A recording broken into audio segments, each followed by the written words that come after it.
Hello class, my name is Adriana Cali, and for this week's module I will be doing my presentation on Pinterest and Pinterest Analytics. For those of you who don't already know what Pinterest is a social media site that is currently unlike any else on the market right now. It is a virtual bulletin board for online users, and it is solely image based. So what you do is you search, create, and share all different kinds of content that you find with your friends. So first you find the content that you enjoy by scrolling through the news feed of all of the other pins that your friends and followers have pinned. Or you can search for specific content you're looking for through the search bar and find pins that have those tags that you've selected. Or you can create your own content by uploading your own pictures and links to specific websites in order to save them for later, and then pin those. Once you have your pins, you can share them with fellow pinners by making them public and letting them come up in the news feed of other pinners, or you can send specific pins to certain followers also.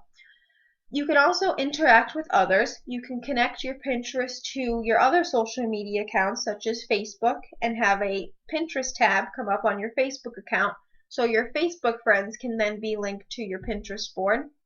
Or you can connect it to your Twitter, and every time you upload a new pin or pin something from someone else, it is then sent out as a tweet with a direct link to that pin.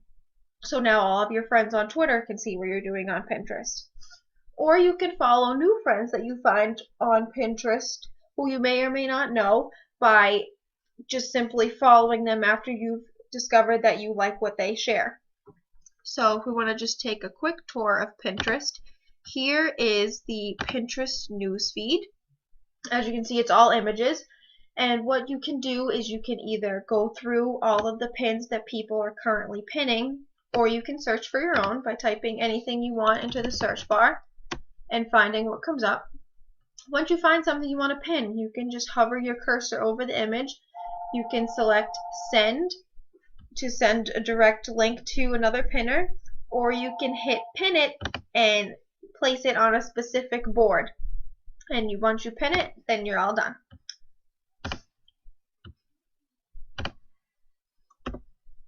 So for the Pinterest audience and metrics, to better understand the Pinterest market, we can break it down into 3 different sections.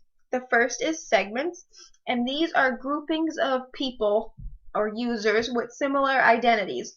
These don't have to be extremely specific, they could be pretty broad, such as women who are on Pinterest who are 18 to 35, or you can even just categorize men as a whole. The next section of the Pinterest market are cohorts, which are similar to segments, but these are specific types of users who share similar life experiences or interests. So you can group men who travel and who enjoy pinning pictures of places they've traveled or places they would like to go, or you can group as a whole women who are interested in fitness, so who like to pin healthy recipes or exercises that they want to try out at the gym. The last section of the Pinterest market we can look at are personas. These are similar to cohorts and segments, but these are so specific that they are categorized into unique and special categories and are even given special names to identify themselves. And they do this because now you can directly target specific types of users. Examples of these could be a food allergy blogger who posts solely of foods that don't include things that they are allergic to, or someone who is planning their wedding on a budget and is pinning everything that they would like to make happen on their wedding day. Now, all of these are important because once you understand your market, you can then figure out how to target them. And this is where metrics comes in. Metrics are the specific sets of data that you will monitor and later use to help make improvements to your website. So metrics in general are all the important numbers you've chosen to monitor. So for Pinterest, this could be something like page views or how many clicks you're getting per page. Now, key performance indicators, or KPIs, are the defined metrics that you've selected to watch and use to determine how well your meeting your business objectives that you've set out. So I've picked 3 for Pinterest. These are new visits. So you're just generally watching where and when you're receiving new visits, and you can then use this info to figure out how you can get these people to return. So you're tracking and counting each individual new user visits, and once you figure out how to transform new users to keep coming back, you're then getting new customers for Pinterest. The next is traffic sources. You're tracking the sources of access and where are these people coming from? How are they getting to Pinterest? You're figuring out the path that they took. Did they log directly onto Pinterest, or did they find someone's pin on Twitter and then were linked and then figured out that they enjoyed Pinterest? You can figure out where these users are coming from and then better market yourself to make them want to come to Pinterest first. And finally, the last KPI is all pages. You're monitoring the interactions between users and specific pages. So once they get to your website, what are they doing? Are they logging in and then logging right out? Are they logging in and searching around for 15 minutes and then figuring out where they're leaving? So if you can monitor this information, you can then figure out how to increase the enjoyment for users and make them want to stay longer, and then make them want to have other people be on with them. So for each of those individual metrics, we also selected targets. These are the exact values you set to achieve to meet each of your chosen KPIs. So for new visits, you're generally targeting goals that increase interest of users accessing Pinterest. So we've set targets for 100,000 new visits each quarter term for 2014. Or a minimum of 10% of new visits turning over as new accounts. So making these new users become official accounts. Or another could be 400,000 new visits for 2014, which would mean you have met your first target for new visits. Next is traffic sources. So increasing how many people are coming to Pinterest. These targets have been chosen just to select goals that increase traffic flow through linked accounts. So for Facebook and Twitter, increasing how many people are finding Pinterest through those. The last target would be for all pages, and these targets have been chosen to collect more information on users and what they're doing exactly on the site.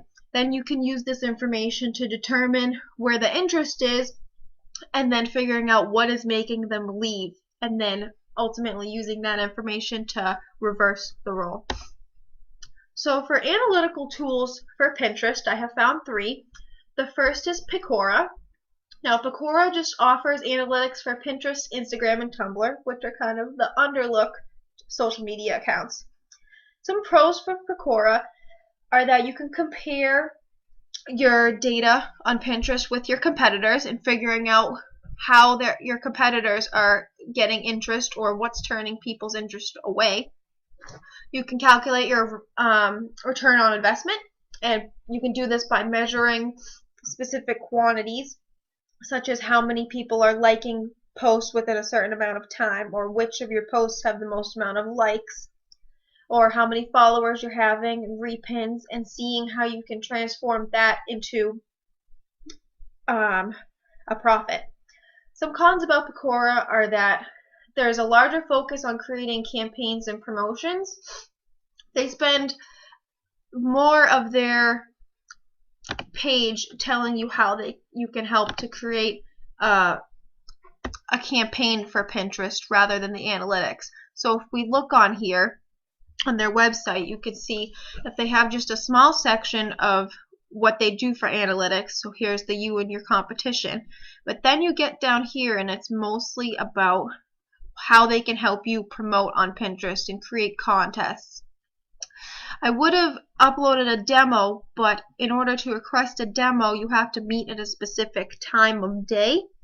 And because of the due date of this project, I was unable to set a date for a demo, which is another con. I feel as if the website should allow you to have a demo at any time.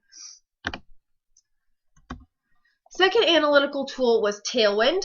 This one specifically specializes in Pinterest analytics. They do not do anything else, which was pretty cool.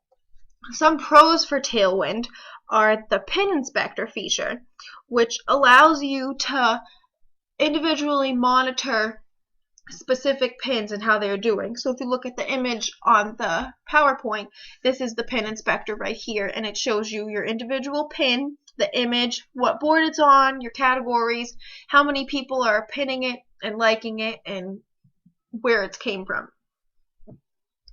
There's also a peak feature on here, which allows you to see what specific days and times of day are people on your Pinterest, which is extremely helpful because that is one of the most difficult issues people with marketing face, is figuring out when exactly to post.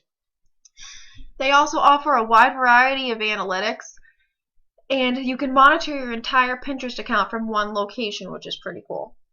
You can also track your profile growth and seeing how many people are following within a specific span of time or where you're losing. The only con to Tailwind was that the free version is extremely limited and you're only offered certain things until you start paying for it, which if you're a business shouldn't really be a problem, as you should have some budget for this. So we can go look at Tailwind for a second. This is Tailwind. And I've actually just uploaded my own account so I could see how my Pinterest was doing. And it shows you your boards, and if it loads in a second, it shows you your boards, and it shows which one of my specific boards are doing better, and you receive a specific engagement score and how viral your boards are. So these are all of my different boards and all analytics for each individual.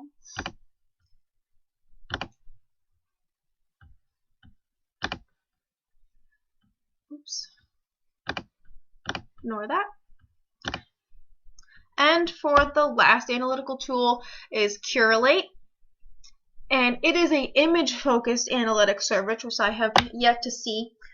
And it focuses more on Pinterest and Instagram, as they are both social media platforms that are image-based.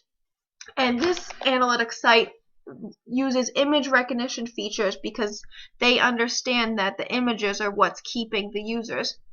So it uses these features to figure out if your images are aesthetically pleasing to the users or if they're turning them away. It also offers basic analytics, just like both of the other analytical tools. It also offers competitive knowledge, and you can also calculate your ROI. You can also monitor your entire account, and it also offers searching for specific keywords, so figuring out what your customers or your followers are typing in as keywords to find your content. And the only con for this tool is that it's a bit expensive, but again, if you're a business, I would expect you have a budget for it. As for a final recommendation, I would have to go with Curalate as the tool of choice because it incorporates everything that both of the other analytical tools had to offer, and it is less expensive than the previous tool. But I think it's more important that they have the image recognition features because they have a clear understanding of the content that Pinterest has to offer, and the reason why Pinterest is so popular is specifically because of the images. And they offer a lot for a little bit of money.